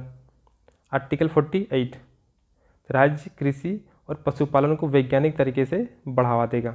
जो राज्य होगा, राज्य मतलब जिससे झारखंड का बोलने मतलब नहीं है, हो सकता है कि वो हमारा संसद हो सकता है या फिर हमारा सरकार हो सकता है, वो जो होगा कृषि और पशुपालन को वैज्ञानिक तरीके से बढ़ावा देगा। ताकि क्या होगा, अगर वैज्ञानिक दृष्टिकोण से अगर हम लोग कृषि करेंगे तो हम लोग कम मेहनत में अधिक से अधिक फसल प्राप्त कर सकते हैं और उसका अच्छा कीमत भी प्राप्त कर सकते हैं। यानी कि कुल मिला के वैज्ञानिक दृष्टिकोण को अपनाने के बाद आर्टिकल 48 में क्या गया है, और 48 के ए के तहत पर्यावरण का संरक्षण तथा वन्य जीवों की रक्षा करना। तो पर्यावरण का संरक्षण करना और वन्य जीव का रक्षा करना भी, वन्य जीव की रक्षा करना, ये आर्टिकल 48 के ए के तहत बताया गया है। 49 में राष्ट्र महत्व के स्मारकों, स्थानों व वस्तुओं का संरक्षण है। जैसे ताजमहल हो गया या फिर राम राज मंदिर हो गया। ऐसा नहीं है कि ताजमहल को गए वहाँ से पत्थर उत्थर मार के उसको लोग तोड़ने की कोशिश कर रहे हैं, नहीं, तो उसको सुरक्षित रखने की जिम्मेदारी भी हम लोग का ही है। तो आर्टिकल 49 क्या बोलता है कि जो भी राष्ट्र महत्व का स्मारक है, जो भी स्थान है या फिर जो भी वस्तु है उसका संरक्षण प्रदान करना। आर्टिकल 50 है कार्यपालिका से न्यायपालिका को अलग करना। तो कार्यपालिका क्या है, न्यायपालिका क्या है, विधायिका क्या है, इसको हम लोग पढ़ेंगे काफ़ी अच्छा। तो आर्टिकल 50 कार्यपालिका से न्यायपालिका को अलग करना। और आर्टिकल 51 में क्या, अंतर्राष्ट्रीय शांति को बढ़ावा देना। आर्टिकल 51 अंतर्राष्ट्रीय शांति को बढ़ावा देना। तो इस प्रकार से राज्य का जो नीति निर्देशक तत्व है भाग 4 में आता है, जो कि आर्टिकल 36 से 51 तक है। ये हो जाता है कंप्लीट। बात है कि हम तो समझा दें यहाँ पे, लेकिन आर्टिकल याद कितने को रहेगा, तो ट्राई करते हैं कि बहुत सारे बीच बीच में आर्टिकल्स है जिसको कनेक्शन के जरिए याद कर लेते हैं। होगा क्या बेनिफिट, तो उससे बहुत सारा आर्टिकल्स याद रहेगा, और जो 36 से 51 तक आर्टिकल, उसमें से बहुत सारा आर्टिकल याद हो जाएगा। तो शुरू से देख लेते हैं कि राज्य का जो नीति निर्देशक तत्व है, यानी कि DPSP directive principle of state policy. ध्यान देना कि राज्य क्या है ना, राज्य का नीति निर्देशक तत्व। और राज्य क्या हो तो समझ गए। तो राज्य में क्या हो गया, सबसे पहले इसका उद्देश्य क्या था, तो लोक कल्याणकारी राज्य का गठन करना था। लोक कल्याणकारी राज्य की स्थापना, पहला फैक्ट याद रखना है कि राज्य के नीति निर्देशक तत्व का मुख्य उद्देश्य लोक कल्याणकारी राज्य की स्थापना करना है। सेकंड, इसको आयरलैंड के संविधान से लिया गया था। आयर, यार सब क्या होता है, यार सब में क्या था, शक होता है, डाउट होता है, तो आयरलैंड के संविधान से लिया गया है। इसे संविधाधान के भाग 4 में रखा गया, ये भी इंपॉर्टेंट है। तीसरा फैक्ट, इसे भाग 4 में रखा गया जो कि आर्टिकल 36 से 51 तक आता है। और KT शाह ने क्या बोला है कि ये एक ऐसा चेक है जिसका भुगतान बैंक अपने इच्छा अनुसार करता है। तो ये सब हमको याद रखना। आर्टिकल 36 राज्य का डेफिनेशन अगर आपको याद नहीं भी रहता है तो कोई दिक्कत नहीं है। आर्टिकल 37 ये याद रखना है कि न्यायालय द्वारा लागू होता है, न्यायालय द्वारा लागू नहीं किया जा सकता है, यानी कि सिंपल से वाद योग्य नहीं है। आर्टिकल 38 में क्या हो गया कि सामाजिक, आर्थिक और राजनीतिक न्याय मिला, ऐसा राज्य क्या करेगा, व्यवस्था करेगा। देखिए आर्टिकल 40, इसको कैसे याद रख सकते हैं। आर्टिकल 40 ग्राम पंचायतों का गठन। 40 है, इसको हम लोग ऐसा लिख सकते हैं 40 है ना, तो 4 पौ जैसा बनता है, तो पौ 4 पंचायत, यानी कि आर्टिकल 40 पंचायतों का गठन। ऐसा नहीं कि पूरा आर्टिकल 40 से हम इसको याद करा सकते हैं, थोड़ा सा कनेक्शन बना सकते हैं कि अगर 40 कैसा लिखा जाए तो जो कि पौ जैसे दिखता है तो पंचायत, यानी कि पंचायत के बाद कौन सा आर्टिकल में किया गया, 40 में किया गया। आर्टिकल 41 में क्या बात किया गया, वृद्धा पेंशन की बात किया गया, विधवा पेंशन की बात किया गया। इसको वृद्धा से कनेक्ट कर लेते हैं, क्योंकि जैसे हम लोग आर्टिकल 41 से वृद्धा समझ में आएगा तो वृद्धा पेंशन आ गया, विधवा पेंशन आ गया। तो 41 इसको हिंदी में बोलते हैं 41 बोलते हैं, 41। तो एक ताल में कौन बोलता है, जो वृद्ध व्यक्ति लोग होते हैं वो एक ताल में बोलते जाते हैं। तो आर्टिकल 41 में क्या है, वृद्धा पेंशन, यानी कि एक ताल में बोलता है कौन, वृद्धा लोग, तो वृद्धा पेंशन आ गया। फिर आर्टिकल 44 में 1 4 2 4 आ रहा है, यानी कि दोनों क्या समान है, तो समान सिविल संहिता। आर्टिकल 44 समान सिविल संहिता। आर्टिकल 45 है, लास्ट में 5 है, 5 से आगे बढ़ते हैं 6, तो 6 वर्ष से कम उम्र के बच्चों के स्वास्थ्य का ध्यान रखना सरकार की जिम्मेदारी है। 46 में हो गया ST SC OBC को आरक्षण की बात किया गया है। 47 में क्या है, शराब पर प्रतिबंध, नस्ली दवा पर प्रतिबंध, अच्छा खाना देगा, यही से बात किया गया। तो लोग शराब से रिलेट कर लेते हैं 47 में। कैसे 47 को बोलते हैं क्या, 47 में सताना जैसा कुछ आ रहा, सताना, तो सताता का बाद में सब जब शराब पीता है। तो शराब पर प्रतिबंध कौन सा आर्टिकल में बात किया गया, शराब सताता है तो 47, तो 47। साथ ही साथ नस्ली दवाओं पर प्रतिबंध और जीवन स्तर में सुधार। फिर आर्टिकल 50 आता है, 50 कार्यपालिका से न्यायपालिका को अलग करना। तो 50-50 कर देगा, अगर कार्यपालिका को न्यायपालिका से अलग करना मतलब क्या 50-50 कर देगा। तो आर्टिकल 50 कार्यपालिका से न्यायपालिका को अलग करना। आर्टिकल 51 आता है क्या, अंतर्राष्ट्रीय शांति को बढ़ावा देना। 51 हम लोग जनरली 51 रुपये क्या करते हैं, दान करते हैं। 51 रुपये दान किस लिए करते हैं, ताकि हम लोग को अपने आप में शांति मिले। तो 51 आर्टिकल अनुच्छेद 51 क्या हो गया, अंतर्राष्ट्रीय शांति की बात करता है। तो आर्टिकल 40 हो गया हम लोग का, पंचायत हो गया। आर्टिकल 41 वृद्धा पेंशन हो गया, आर्टिकल 41 हो गया वृद्धा पेंशन। फिर आ जाता है आर्टिकल 44 आ जाता है। तो आर्टिकल 44 में समान है तो समान सिविल संहिता। आर्टिकल 45 है तो 6 वर्ष से कम उम्र के बच्चों को स्वास्थ्य का ध्यान रखना सरकार की जिम्मेदारी है। फिर आर्टिकल 47 तो 47 तो शराब पर प्रतिबंध हो गया। आर्टिकल 50 तो कार्यपालिका को न्यायपालिका से अलग, और 51 रुपये दान करते ताकि हम लोग को शांति मिले, तो अंतर्राष्ट्रीय शांति को बढ़ावा देना, ये हो गया आर्टिकल 51। तो बीच में हम लोग का स्टॉपेज मिल जाए, जैसे 51 याद हो गया, 50 याद हो गया, फिर हम लोग का यहाँ पे 47 याद हो गया, आगे जाके हम लोग का 44 याद हो गया, 45 याद हो गया, और इधर हम लोग का 41 याद हो गया और 40 याद हो गया। तो अगर इतना सारा आर्टिकल याद होता है तो धीरे धीरे बीच में हम लोग को बाकी सारा चीज़ याद करने में काफ़ी सहूलियत हो जाएगी। और मेंस का एग्जाम की बात रहा तो मेंस में डायरेक्ट यहाँ से राज्य के नीति निर्देशक तत्व के बारे में लिखने के लिए पूछा जाता है। तो ये सारा आर्टिकल्स अगर हम लोग याद हो जाता है तो हम लोग इसके बारे में और भी डिटेल्स एक्सप्लेनेशन के साथ वहाँ पे मेंस में लिख सकते हैं, और वहाँ पे पढ़ेंगे भी हम लोग काफ़ी डिटेल एक्सप्लेनेशन में। तो काफ़ी कोशिश करना होगा, साथ ही ट्राई करना होगा कि कनेक्शन के तरीके से हम लोग याद रखें, क्योंकि डायरेक्टली तो याद रहने से रहा। तो भाग 4 में जो भी हम लोग का राज्य के नीति निर्देशक तत्व आर्टिकल 36 से 51 तक था वो हम लोग का समाप्त हो जाता है। इस प्रकार हम लोग का भाग 1, भाग 2, भाग 3, भाग 4 कंप्लीट हो गया। अब आगे आएगा हम लोग का मूल कर्तव्य आएगा। तो मूल कर्तव्य जो भाग 4 में ही ऐड किया गया है उसको पढ़ेंगे कि मूल कर्तव्य को कैसे क्या इसमें ऐड किया गया है, क्या है मूल कर्तव्य। और फिर आएगा हम लोग का भाग 5 आएगा जिसमें हम लोग राष्ट्रपति उपराष्ट्रपति वो सारा पढ़ेंगे। ये सब इस वीडियो का फिर से 1 से 2 बार देख लीजिएगा। अगर पिछला वीडियो को नहीं देखें तो उसको भी देख लीजिए आप लोग, क्योंकि वो भी काफ़ी इंपॉर्टेंट है, जिसमें भी बहुत सारा चीज़ को याद कैसे रखा जाएगा और प्लस थ्योरी कैसा है समझ कैसे सकते हैं वो सारा बताया गया है। तो मिलते हैं अगली वीडियो के साथ। और इसका PDF आपको टेलीग्राम चैनल में मिल जाएगा, अगर जुड़े नहीं हैं तो वहाँ से आप उसमें आप ऐड हो जाइए।